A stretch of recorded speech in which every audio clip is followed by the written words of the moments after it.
네, 안녕하세요. 오토플레이입니다. 저는 지금 폭스바겐의 골프 2.0 TDI 프레스티지 모델을 시승하고 있습니다. 이 차 지난번에 리뷰를 통해서 차량의 실내외 구성과 옵션, 또 공간 등에 대해서 한번 살펴본 바 있었고요.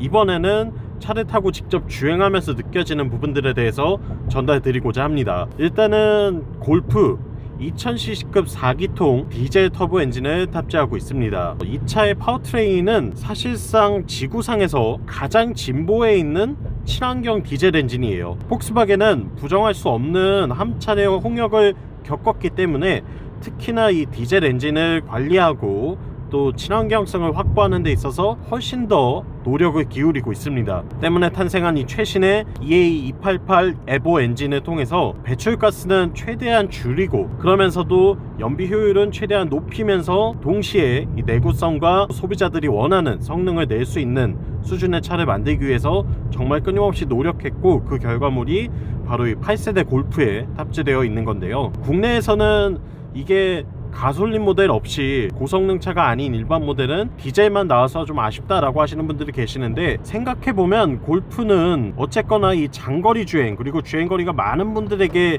굉장히 특화되어 있는 차량이거든요. 그렇기 때문에 디젤 파워트레인이 특별히 조합이 나쁘다는 생각이 들진 않더라고요. 오히려 더 만족스러운 안정감 있는 주행감을 선사할 수 있는 차량이기 때문에 저는 골프만큼은 디젤로 타시는 것도 충분히 괜찮다라고 자신있게 말씀드릴 수 있을 것 같아요. 일단은 엔진부터 한번 살펴보겠습니다. 앞서 말씀드린 대로 EA288 에보 엔진에 탑재하고 있는데요. 최고 출력이 150마력 그리고 최대 토크가 36.7kg 포스미터를 내고 있습니다. 이를 통해서 제로백 수치 기준으로 8초 초중반, 제조사 발표 수치는 8.4초 정도 나오고 있는데 실제로 주행을 해보니까 한 8초대 초반 정도가 기록이 되는 것 같더라고요. 그 정도의 가속력을 확보하고 있어요. 실제로 주행을 해봤을 때 느껴지는 감각은 이 수치상 기록보다는 좀 더 빠르다는 느낌이 있습니다. 전기차도 많아졌고 다운사이징 터보 엔진 차들도 많아졌고 또 하이브리드 차들도 이제는 전기 모터가 힘을 꽤 많이 보태고 있기 때문에 사실 제로백 8초대라고 한다면 예전에는 굉장히 민첩하고 좀 빠르게 움직일 수 있는 수준의 가속력이었지만 요즘 차들과 비교를 했을 때에는 어떻게 보면 아쉬움이 나올 수도 있는 수치거든요. 그런데도 불구하고 이 골프는 디젤 엔진의 특유의 토크감 때문일까요? 주행을 하고 있을 때 뭔가 힘이 부족하다는 느낌을 잘 받지는 못했어요. 가속 페달에 힘을 주면 언제든 이 두꺼운 토크감을 바탕으로 해서 쭉 밀어붙이는 이런 가속감이 굉장히 일품이거든요. 여기에 이 7단 DSG 변속기가 힘을 보태고 있기 때문에 동력 효율과 또 즉각적인 이 직결감 면에서는 뭐 다른 차들이 쫓아올 수가 없다 라고 이야기할 수 있을 것 같고요. 그거 150마력 밖에 안 되면 힘이 좀 부족하지 않나요? 잘 안 나갈 것 같은데, 이런 걱정 분명히 하실 텐데 직접 한번 시승해 보시면 제가 하는 이야기가 뭔지 분명하게 느껴지실 것 같아요. 전혀 힘 부족하지 않았습니다. 특히나 이렇게 크루징을 하고 있다가 뭔가 추월 가속을 일으켜야 되는 롤링 스타트 상황에서는 굉장히 가속감이 일품이에요. 이거는 직접 한번 느껴보시면 얼마나 좋을까라는 생각이 들고요. 여기에 변속기는 폭스바겐이 진짜 오랜 시간 잘 사용하고 있는 7단 DSG 듀얼 클러치 변속기가 탑재가 되고 있죠. 이제는 세월이 변하면서 시프트 바이 와이어 타입으로 아주 작은 토글 스위치로 변경이 되긴 했지만 그럼에도 불구하고 예전의 그 명성은 그대로 남아 있습니다. 6세대, 7세대 모델, 뭐 5세대도 그렇고요. 구형 모델을 탈 때까지만 해도 커다란 변속 노브를 만지는 조작감 자체도 골프를 타는 재미 중에 하나였는데, 이제는 아쉽게도 도그 스위치로 변경이 되긴 했지만 그래도 패드 시프트가 남아있기 때문에 언제든지 내가 원하는 대로 즉각적이고 빠른 변속을 이어나갈 수 있다는 거, 이건 굉장히 큰 매력이 되는 것 같아요. 지금 또 스포츠 모드로 바꾸고 페달에 힘을 주어서 추월을 한다고 하면 굉장히 시원시원하게 나가는 모습들을 볼 수가 있거든요.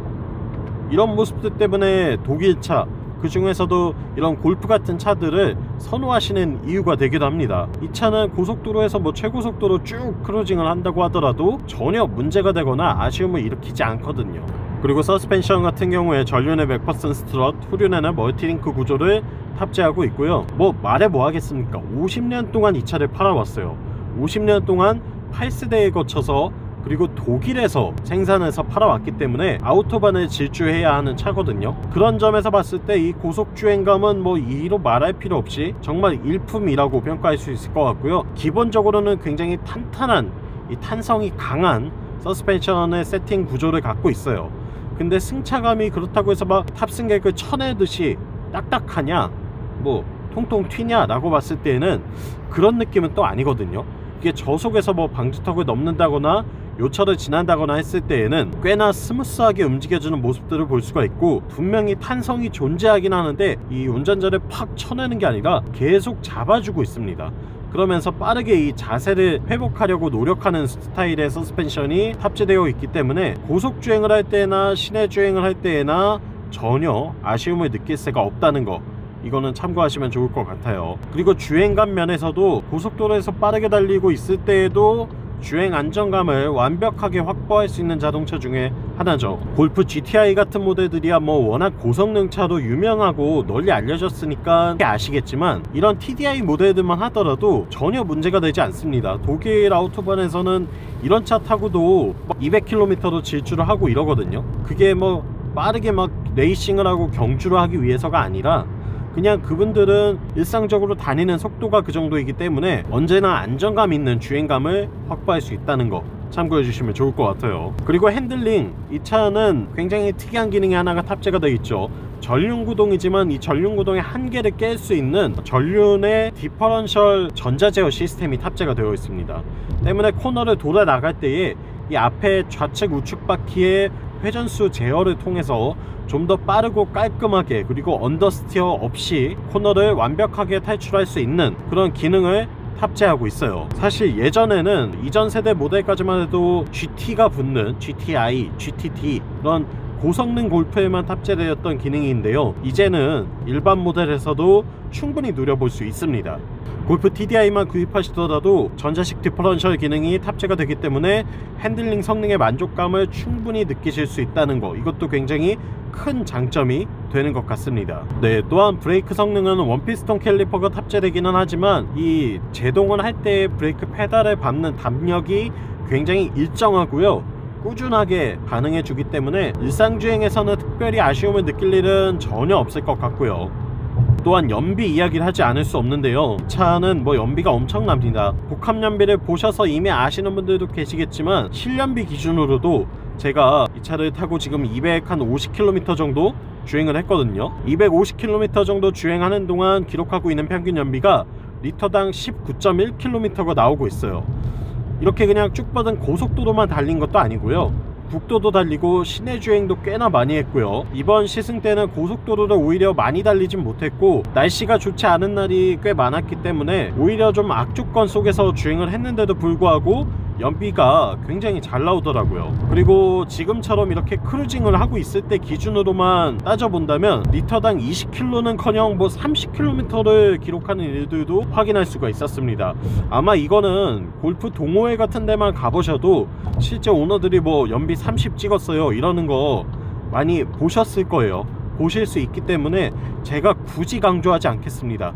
골프 타는 이유 중에 가장 큰 이유는 아마 연비일 것 같아요. 이런 엄청난 수준의 효율성을 특히나 고속도로 장거리 주행이 많으신 분들에게는 골프 말고는 해소할 수 있는 차가 없죠.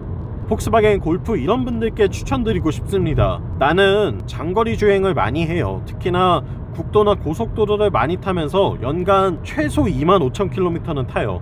뭐 3만, 4만, 5만 이렇게 탈 때도 있고 주행거리가 많아요. 그래서 유지비를 아끼고 싶어요 하시는 분들, 그리고 나는 차는 뭐 큰 건 필요 없는데 이 운전하는 맛이 있었으면 좋겠고 핸들링을 좀 즐기고 싶고 잘 만들어진 차, 고속도로에서도 안정감 있게 쭉 달려나갈 수 있는 차를 타고 싶어요. 그러면서도 오랜 명성을 쌓고 있는, 정말 이름값을 제대로 하는 명품이라고 불릴 수 있는 차를 원해요 하시는 분이라면 골프만한 차가 과연 있을까라는 생각이 듭니다. 그런 분들에게는 폭스바겐 골프가 최고의 선택지가 되지 않을까라는 생각이 들고요. 옵션들도 뭐 많이 있습니다. 주행 보조장치 당연히 있고요.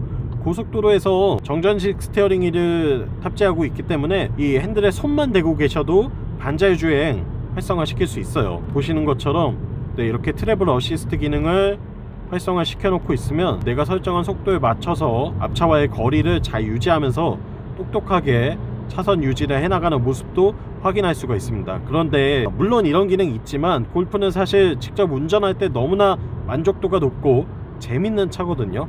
그렇기 때문에 골프를 처음 사신다면 이 기능을 쓰시는 것보다는 직접 운전하면서 차와 교감하는 시간을 더 많이 갖는 걸 추천드리는 바입니다.